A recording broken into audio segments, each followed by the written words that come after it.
Item 4, public session. Be it resolved that the board reconvenes public session. Second. All in favor? Aye. Those opposed? We are now back in public session. Because we have some presentations, we put the public comments next in the agenda, item 5. And I want to ask, is there anyone here who would like to address the board? Because if there is not, then we can skip the reading of the all of this. Is there anyone here who wants to address the board? So if no one wants to address the board, we can, motion closed? Motion. Second. All those in favor? Aye. Opposed? We will move to the item 6, which is the students' presentation. Nope. Nope. Student report. Student presentation was the ARC, was the permanent ARC election. Oh, okay, all right.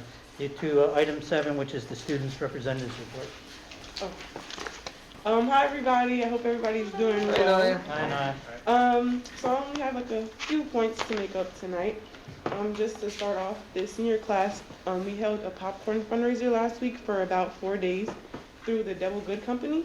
And we received 50% of the profits, and then the rest of the money went to the company. And in total, we raised $2,278 in 4 days, which is a huge accomplishment for us, and will make the price for our prom bids go down, being that they were like $85 already. So we got a lot of money back, so we can just have some money left over too to actually get like stuff for like maybe future events, and maybe give it to the junior class next year if we have leftover money. And also to add on to like senior events and stuff, there was a survey that went out from Dr. Chetta and my Dean Cowboy, and they sent it to the senior class for us to vote on whether we would like to have project graduation, a senior barbecue, or a senior breakfast, or a senior movie night like they did last year with the seniors, because a lot of students expressed that they wanted to have like some fun activities to like close the end of our senior year. So that's in the works as well. Also, the National Honor Society will be holding a blood drive this month on March 24th, and students are encouraged to donate if they are comfortable, and you have to be at least 16 years old to participate. Anaya, can you do me a favor? Can you email me if adults could donate, Yes. and I'll get it out to the board? All right. You know my email address? Yes.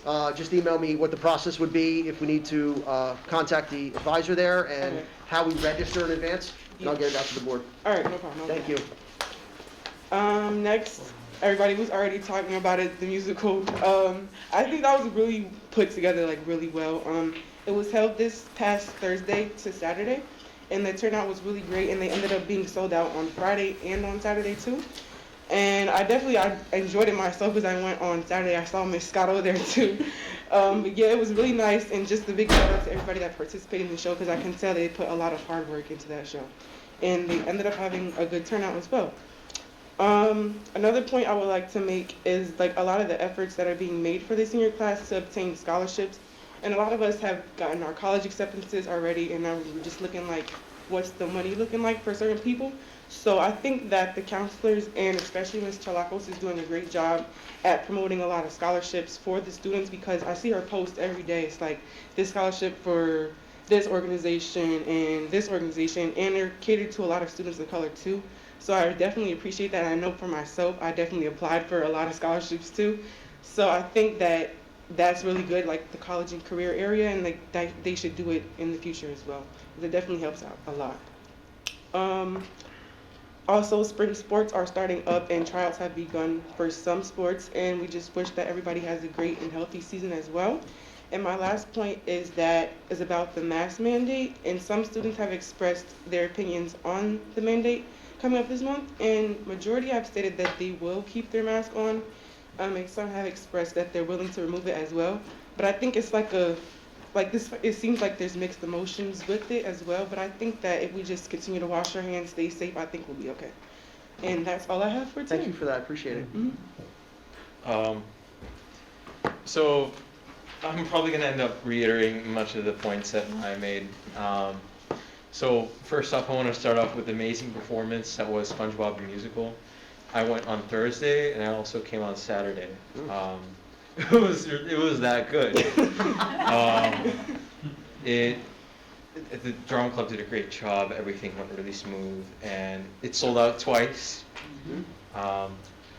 which is great. Which is a great turnout compared to having last year been shut down and not having been able to do much.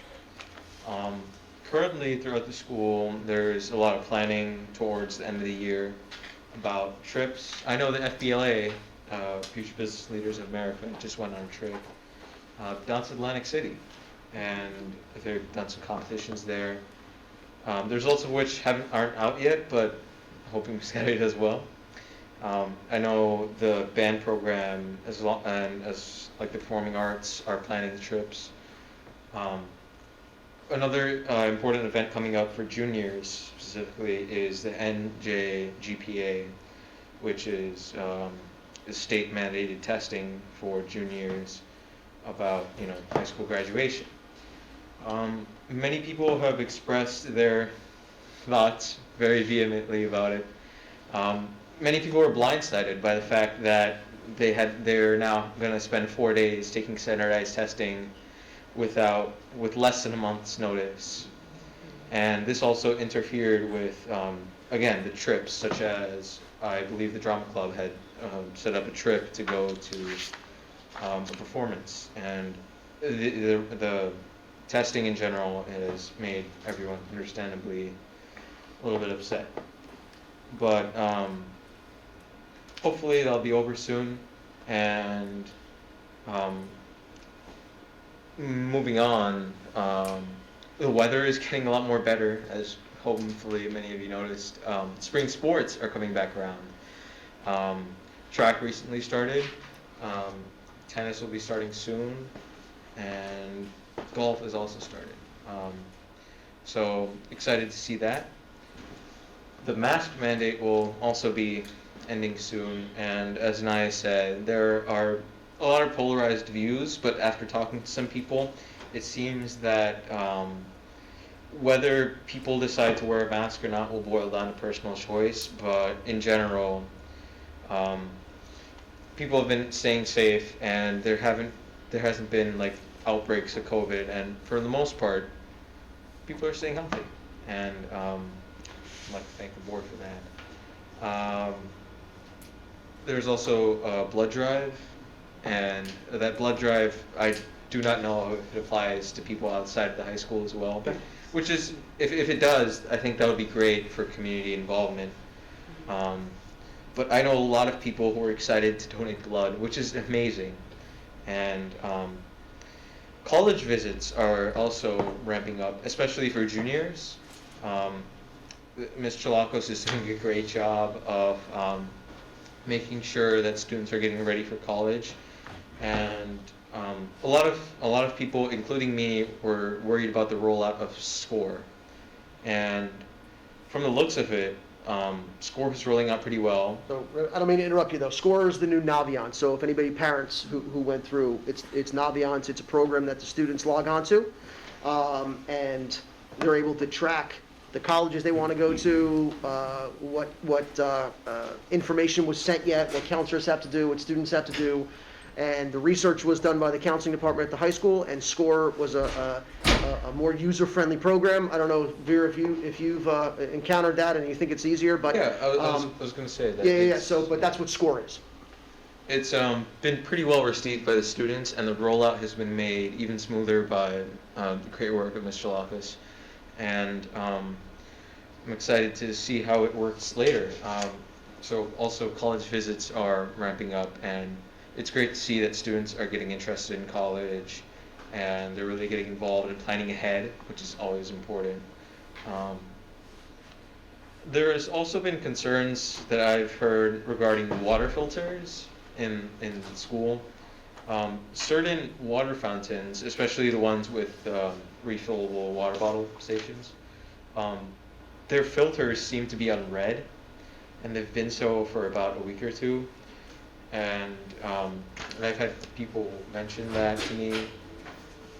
Also, regarding bathrooms, there seems to be an inconsistency, and this has been there for a while, but sometimes they're closed, sometimes they're not.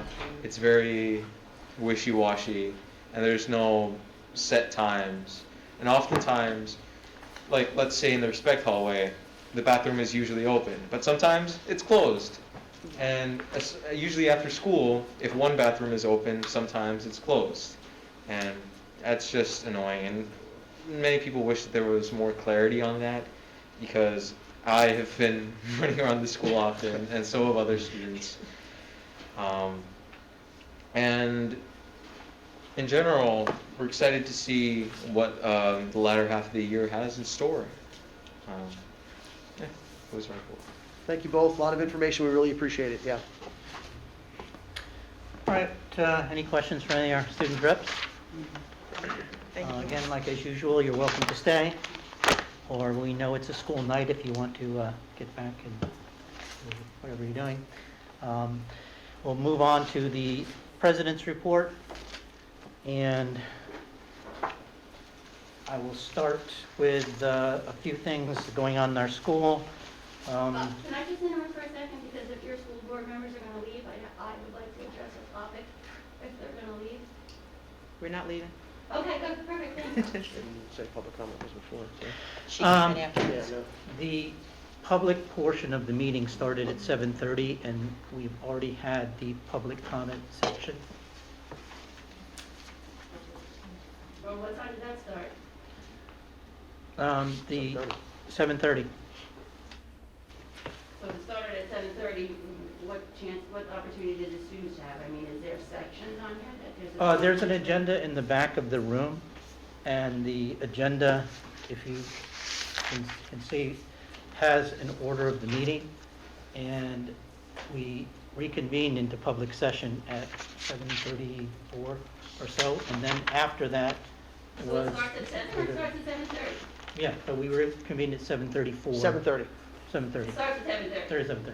So did they speak before me? Is that it? Like, I think so. I don't understand. I think she Like, it should starts have at done 7:30. You have a cutoff time because, So the public comment portion is a section in the board meeting, and that happened at the beginning of the meeting, and nobody was here to speak, so we Nobody was here to closed that speak. section. I thought it said on your website that it starts at 7:30. It was at 7:30. You You were- came in you after were- that was closed. So if I come in past 7:30, you can't speak, is that it? Well, you were not present when we hit that Okay, piece that's of what the I'm agenda. asking. Okay, this is my first time being on Okay, the board meeting. yeah, the, I just want to ask, so I know, because I had a feeling this was going to happen when I got here.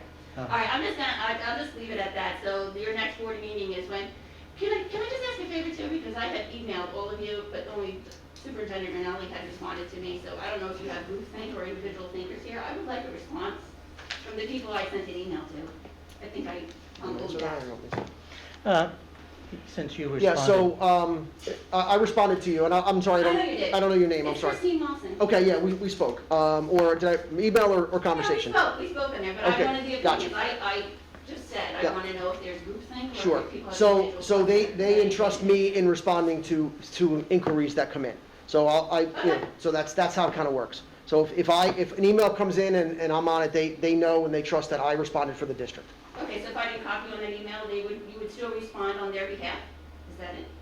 I'm sorry?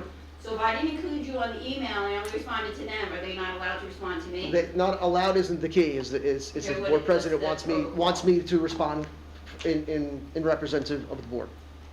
So, Okay, so I won't have anybody else's opinions, just yours, because it's behind closed doors, the opinions, or what? no, I mean, the opinion that I shared with you about the masks are the opinion of the board. I mean, I don't make those decisions in isolation.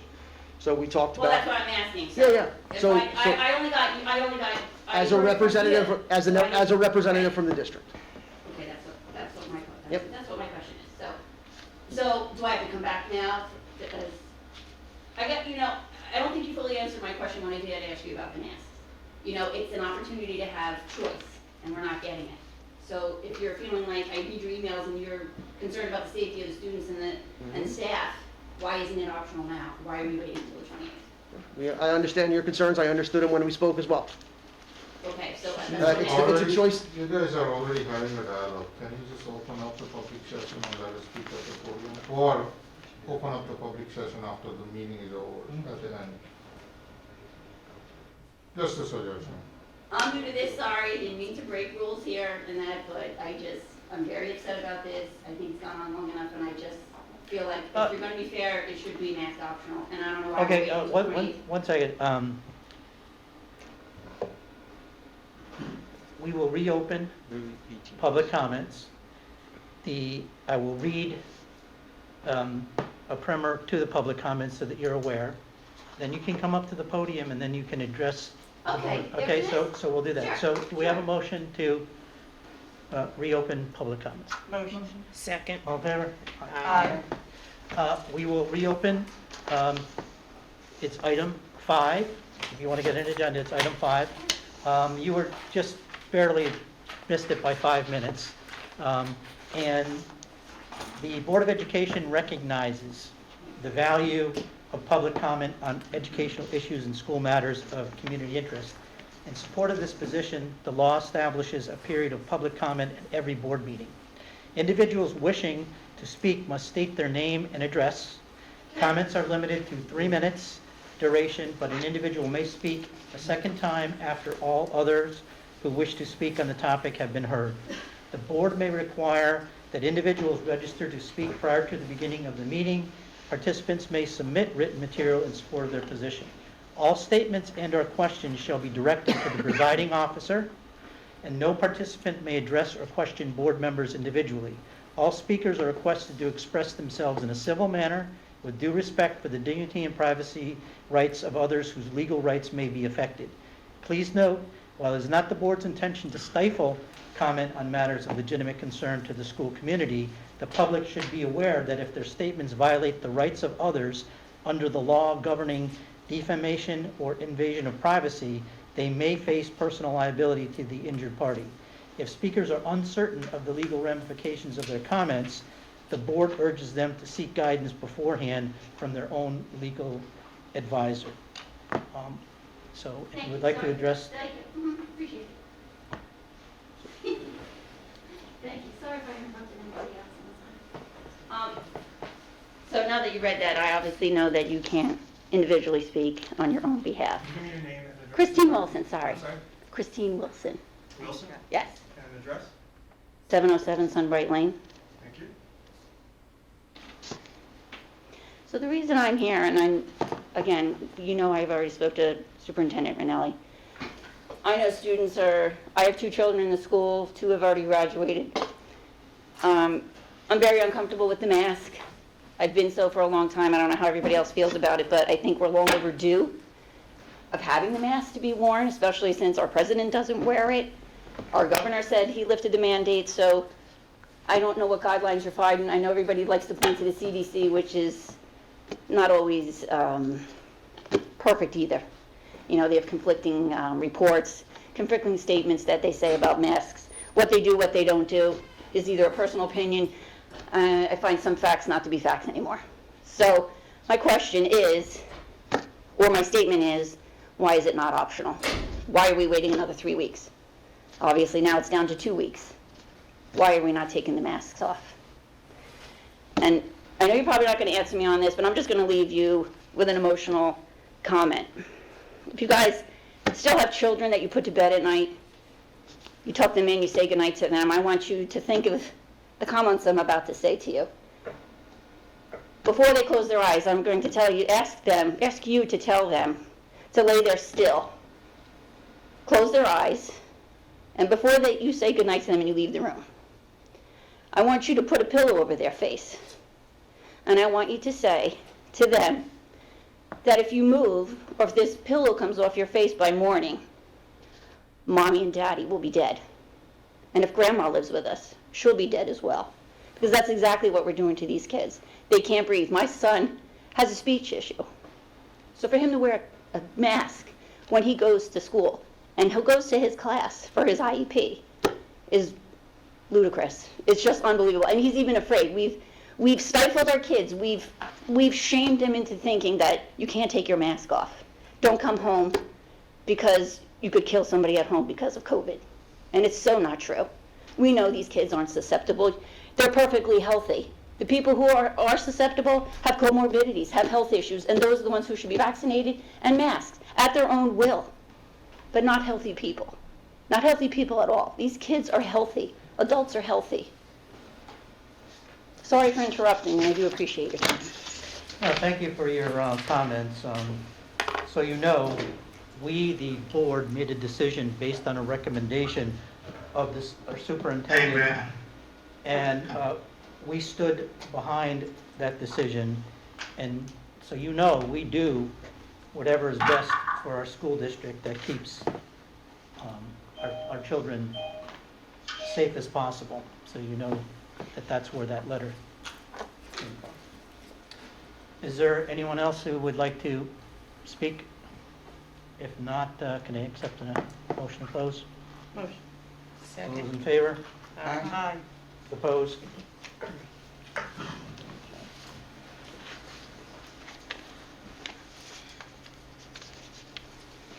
We'll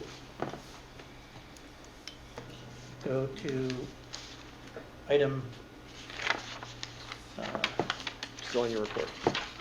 7, which is the president's report, and just a few things in our schools, and not to reiterate what everybody else said, but SpongeBob, the musical, great, and congratulations to the cast, the crew, and we actually have a member of the orchestra here with us. Thank you for, it was just a fantastic performance, and that person left, but I wanted to say that you could see in the crowd that people were happy to be able to get out and actually be in a public setting wearing their masks in the school, and it was really good for everybody's, I don't know about you guys, from, people's mental health, just to be able to get out and see the young talent that we have here in Piscataway. The next thing I have is that as technology plays an increasing important role, not just pre-K-12 teaching and learning, but also in college and careers, the Piscataway School District takes a proactive approach in encouraging students to create technology-based projects beginning in younger grades and continuing through high school. Director of Instructional Technology, Chris Forovendo, recently gave a master class to 4th graders at Arbor School showing them iMovie basics and beyond. Students learned about animation, slow motion, and how to create the Ken Burns effect, creating motion with still pictures. Students will use their newfound knowledge to create book trailers for their historical fiction unit and find great use for these new skills as they move through middle school. Students who discover a great interest in film production find so much available to them at Piscataway High School in the Media Technology Department. Full-year courses in Introduction to Television, Broadcasting, and Digital Filmmaking can be followed by Television Broadcasting 2, Digital Video Editing, and Radio Broadcasting and Audio Production. Our Media Technology Department is so strong, students who qualify can attain college credit through Rider University for some of our courses. Our partnership with Rider affords students other opportunities such as Piscataway High School visits from Rider faculty who can offer additional insight into filmmaking and television production, as well as fully describe opportunities available at the college level and how they prepare students for a career in broadcasting and film. So we congratulate our Good stuff. media technology teachers, Lindsay Petrocola and Christopher Nowak and Mr. Caravando for their fine work on behalf of our students. The other item that I had was the board. Each member is a liaison to one of our schools. And I would encourage board members to reach out to the principals of those schools and find out what events are happening. I myself am a liaison with Arbor Intermediate School, and on Tuesday, February 22nd, I attended the Arbor Honors Roll ceremony, and that was fantastic to see all of these kids and being able to present them with these awards, and the parents were there. And last, just quick announcement is that in our packets, the list of 2022 high school graduates is in there. It's customary that school board members have the opportunities to pick students that they may want to present a diploma to. That is due April 8th, before our next meeting. So take a look at that. And, If I can comment on sure. that. The Yeah. earlier the better. It helps Chris Baldessano at the high school really plan the order of the rows, so there's not a lot of crisscrossing of people on stage. So, thank you. And with that, that concludes my report, but I'm going to turn it over to David now. In your packets, the next is that we have representative of PF O'Connor Davies, who's going to give us a summary of our fiscal year 2021 audit report for the Board of Education. So, Thank you, Dr. Connors. Yeah, we have Dave Gannon here, audit partner from PKF O'Connor Davies. They completed their field work actually last year, 2021, but due to issues out of their control, namely the release of information by the state of New Jersey, finalization of the audit reports could not take place until very recently. So Mr. Gannon was at our February fiscal committee meeting, and he's going to present the audit report to the full board. So it can be wrapped up for the year, and in a couple months he'll be back already working on this year. Okay. Yeah, this is perhaps the latest I've ever presented an audit before. Usually it's December 5th is the deadline, so as you can imagine, the delays from the state were quite, lengthy. So we receive, I have to tell you, every year, we receive excellent cooperation from the district's personnel and administration. Our audit does last about 4 weeks. We have 3 to 4 people out in the field working on site for those 4 weeks. So district personnel have to respond to quite a number of requests. So we do appreciate their cooperation. We find them to be very diligent, very serious in their responsibilities. So you should take great comfort with that. We've issued an unmodified opinion on the financial statements.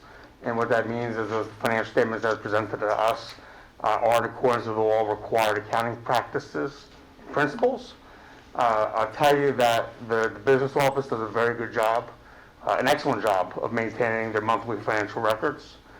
So you really should take great comfort that every month when you get a board secretary report, the financial information contained in that is accurate. The district received a certificate of excellence again this year for the 4th straight year. So congratulations to the business office for that. I would tell you that the district is in very sound financial health. At the end of the 2021 year, general fund balance was $47.6 million. 5.1 of that is unrestricted. That's 4%. There was a change in legislation this past year where it only was 2% for many years that you could maintain. For this fiscal year or next fiscal year, the legislation permits 4%. Capital reserve balance of $15.5 million. One of the things the district has historically done very, very well is their capital program and being able to fund that capital program without incurring debt, incurring interest expense. So to be able to construct, renovate, build additions, purchase equipment without incurring that additional expense from interest. There's also a $4.7 million maintenance reserve. $5 million of encumbrances were basically ordered at the end of the year or during the year. However, they weren't satisfied until after year end. $7.2 million was utilized within the fiscal year that we're in for its budget. $8.3 million is dedicated to the 2023 budget, next year's budget. And $1.7 million relates to an unemployment reserve. The district also operates 2 enterprise funds, food service and adult school and child care program. Both, again, very healthy fund balances. Food service, $670,000, and the adult school and child care program, $3.1 million. The district has a very low debt load. At the end of the year, it was a little over $7 million. To give you an understanding, your available debt that you could maintain by statute is $315 million. So you're allowed $315 million, you have 7. So that's a really significant low debt load.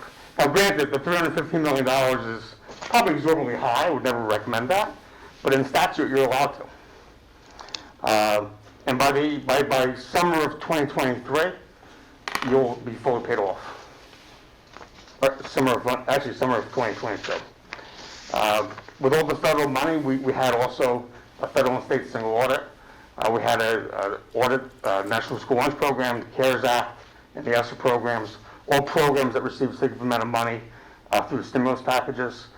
We didn't find any findings. We've issued an unmodified opinion on compliance with those programs. And we had no items that we noted of corrective action. With that, if there's any questions, I'd be more than happy to answer them. Well, I want to thank you. Each year we go through this, and year on year, kudos to the business office for, each year we get that award in reporting excellence, to the point where our business administrator is now nationally one of the advisors to that award. I mean, and it's a great accomplishment.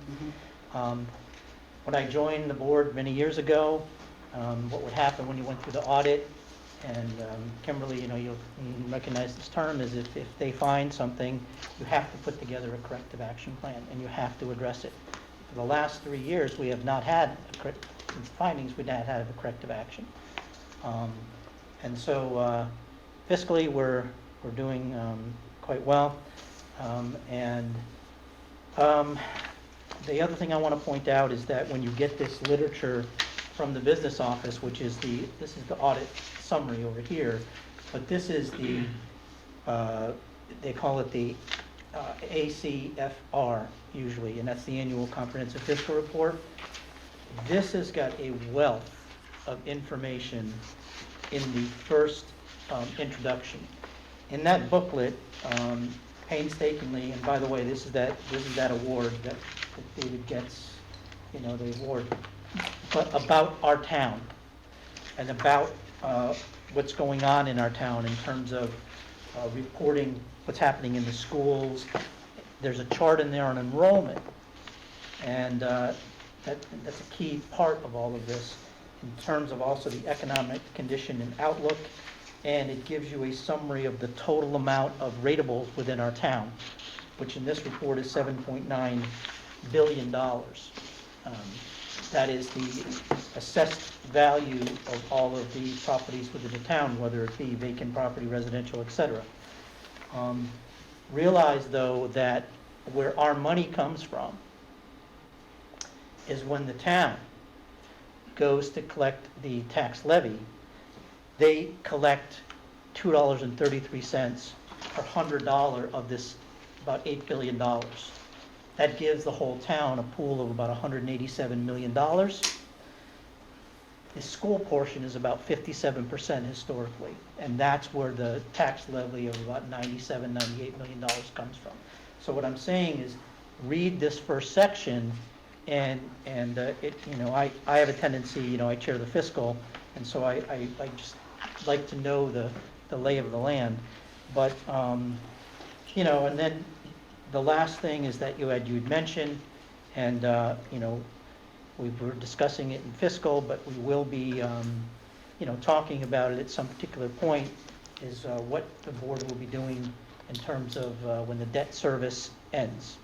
And so we'll leave that conversation for another day, but please read some of this stuff and ask a lot of questions, because it's only through you knowing about your own finances that we can keep, putting ourselves in a positive position